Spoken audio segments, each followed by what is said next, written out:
Bonjour à tous et bienvenue dans cette nouvelle vidéo. Aujourd'hui, j'ai décidé de terminer 2024, alors oui, un petit peu en retard, avec une vidéo qui va permettre de clôturer mon arc du dating. Cette année, je vous ai fait beaucoup de storytime love. Donc pour clarifier un peu les esprits et qu'on se rende un peu plus compte de ce que j'ai vécu cette année, je voulais faire un 2024 dating wrap. Ce concept s'inspire de Clémence Bertrand. Vu que ça collait bien à ma DA, je me suis dit que j'allais reprendre le concept. J'espère que cette vidéo va vous permettre d'un peu mieux comprendre ma vie sentimentale. On va rester très professionnel aujourd'hui. Prenez votre petit thé et on y va.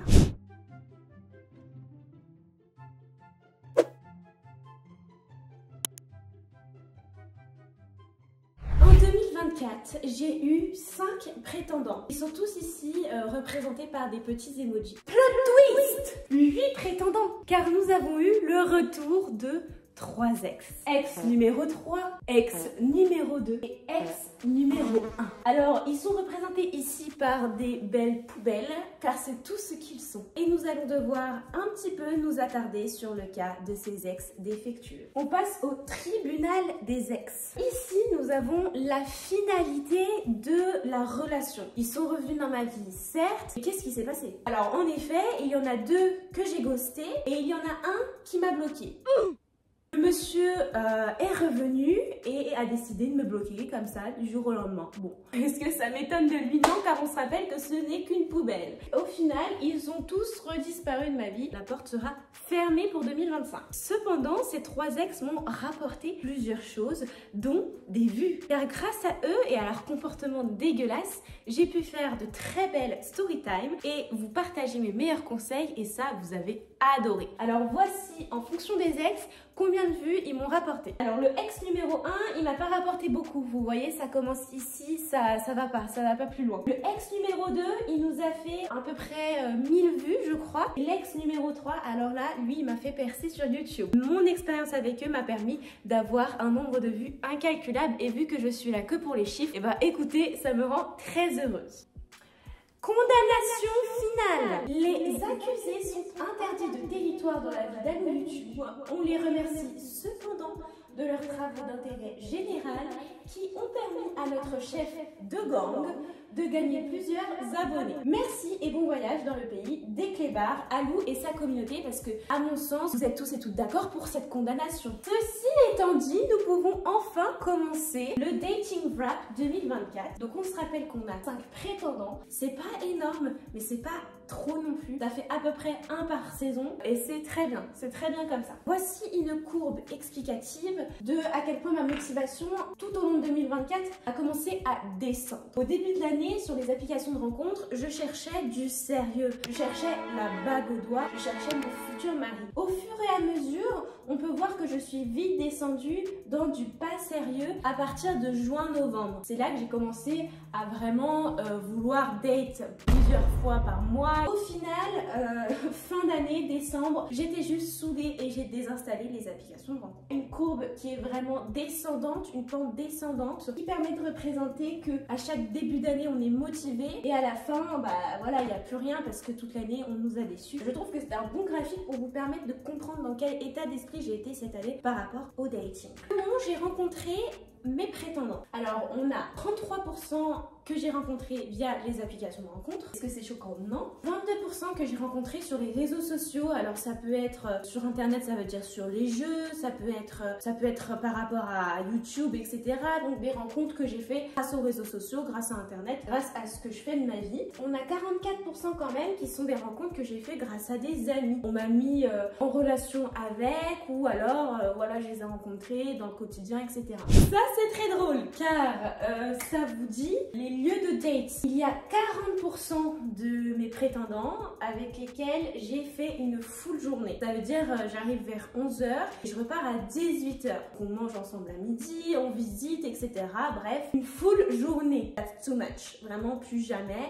En fait, moi je veux te rencontrer 2 heures et après c'est trop. Parce qu'après, comment on fait pour sortir du date? I don't know. Next, il y en a 40%, donc égal, que je n'ai pas rencontré. Voilà. Donc j'ai quand même eu un crush alors que je ne les ai pas rencontrés. Et next, et à 20% dans un parc. Je peux vous le dire, hein, il y en a qu'un seul que j'ai rencontré dans un parc. Et là, vous allez comprendre qu'est-ce qui s'est passé. Note à moi-même. Lieu public. La nuit, toute seule dans un parc avec un inconnu qui a failli me V est une assez bonne leçon pour que je me dise maintenant full lieu public et journée. Élaborer les dates, car on se fait chier, hein, sincèrement on se fait chier. Et next, éviter les dates qui durent toute la journée car on fait pas du bénévolat. Alors ça c'est vrai, je n'ai pas une journée entière à donner à un inconnu. Type de profil. J'ai décidé de classer mes prétendants dans des types de profils. J'ai trouvé que 2 types de profils. Le profil toxique ou le profil pas assez. Ça veut dire que c'était pas assez bien, qu'il n'y avait pas assez de sentiments, qu'il n'y avait pas assez tout court. Mais j'ai aussi décidé de rajouter les ex car c'est important de rajouter les ex.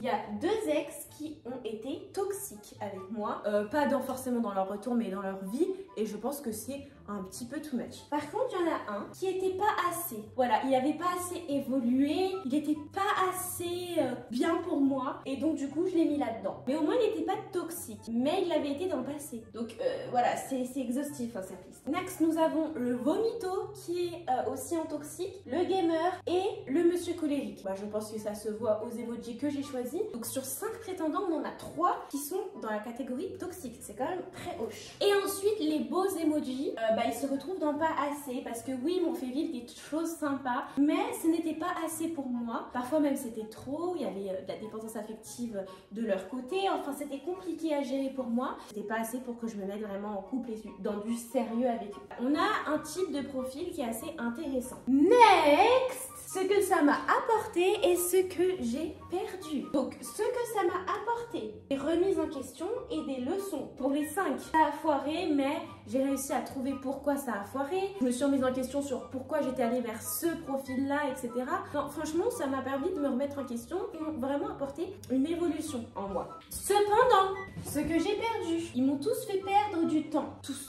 Non mais tous, ils m'ont tous fait perdre du temps. J'aimerais les récupérer. Seulement 2 m'ont fait perdre de l'argent. C'est les 2 que je suis allée voir toute la journée, avec qui j'ai dû manger, payer mon manger, etc. Ils m'ont fait perdre de l'argent, j'ai pu payer ma poche. Pour moi, l'argent est moins important que le temps. Il y en a 2 qui m'ont fait perdre de l'estime de moi. En effet, des situations où ils m'ont humiliée, des situations où je me suis sentie agressée. Il y en a 2 où j'ai dû un peu me reconstruire un peu après les avoir vus, rencontrés, parler, etc. Ce que j'ai le plus perdu, c'est du temps, mais j'ai quand même gagné à chaque fois. Remise en question, leçon, ce qui est beaucoup plus important, car après, on ne refait pas les mêmes erreurs. Mes vœux pour 2025. Alors ici, on a un emoji zen. Je souhaite une année tout simplement zen. Première chose, continuer à faire des vues sur le dos des clébards qui m'ont fait perdre du temps. S'ils me font perdre du temps, ils me font gagner de l'argent au moins. Et ça, c'est cool. C'est-à-dire que j'ai un retour sur investissement. Et aussi, je vais continuer le dating en 2025 parce que pourquoi pas au final. Je trouve que c'est fun, je n'arrêterai pas, je suis frivole, je suis dating. Garder mon entourage qui me protège de mauvaises situations. Merci à ma mère et surtout à mes sœurs de m'avoir épaulée à chaque date. À chaque fois récupérer la petite cuillère si ça se passait mal, à chaque fois expliquer qu'est-ce que j'avais fait de mal, etc. Garder mon entourage qui est très précieux pour moi. Comme ça, je pourrais continuer de vivre ma vie un peu sur le fil de la dangerosité et au moins je serai protégée. Continuer de faire passer ma vie sentimentale en second plan. Alors oui, je sais, je parle beaucoup de ma vie sentimentale sur les réseaux sociaux. C'est vraiment anecdotique dans ma vie. J'en parle beaucoup parce que c'est drôle, ça me permet moi de faire le point sur des histoires qui se sont passées, etc. Mais c'est un point sacrément anecdotique dans ma vie. Ça prouve bien que sur les réseaux, on vous montre ce que l'on veut. Je vous montre ma vie sentimentale alors que je m'en fous complet. Genre, c'est le cadet de mes soucis. Alors oui, bien sûr que parfois, quand je regarde Titanic, ça me manque un copain. Mais cependant, je m'en bats les couilles complets au quotidien. Donc, continuez de faire passer ça au second plan parce que c'est tout ce que ça mérite. Peut-être qu'un jour, mon mari, mon prince charmant arrivera à ma porte. À ce moment-là, ça passera peut-être au premier plan, mais pour l'instant, c'est la famille, ma vie pro et ma vie perso. Mes passions, ce que j'aime faire, etc. Pour l'année 2025, je souhaiterais aussi moins d'emojis dans la catégorie toxique. On s'en rappelle, la catégorie toxique avait quand même 5 personnes dedans, qui est un peu trop. Alors pour l'année 2025, j'aimerais moins d'emojis dans la catégorie toxique. Voilà, c'est un peu mon petit objectif. En dernier, rencontrer un homme capable. capable. Non, parce que cette année, je n'ai pas rencontré d'hommes capables. J'ai rencontré des clébards, peut-être des petites rencontres mignonnes. Personne qui va m'emmener à Bali avec la bague au doigt. Vous voyez ce que je veux dire? Cependant, on se rappelle que ça passe au second plan. D'abord, je dois rembourser mon prêt étudiant. D'abord, j'ai envie de devenir youtubeuse à plein temps. Il y a beaucoup d'autres objectifs avant celui-là. Mais là, vu qu'on est dans le thème sentimental, forcément qu'il y ait. Citation pour Alou. Je veux me battre pour toi, pour nos rêves. C'est une citation que j'ai décidé de m'envoyer à moi-même vu que personne ne me le fait. Je veux me battre pour moi et pour mes rêves. That's all. J'espère que ça vous aura fait rire et que ça aura fait un bon résumé de ma vie sentimentale en 2024 qui en vrai était super fun. Genre j'ai pas eu de rupture de fou. Je vous fais des gros bisous. On se retrouve dimanche prochain pour une nouvelle vidéo. C'était Alou. Bisous.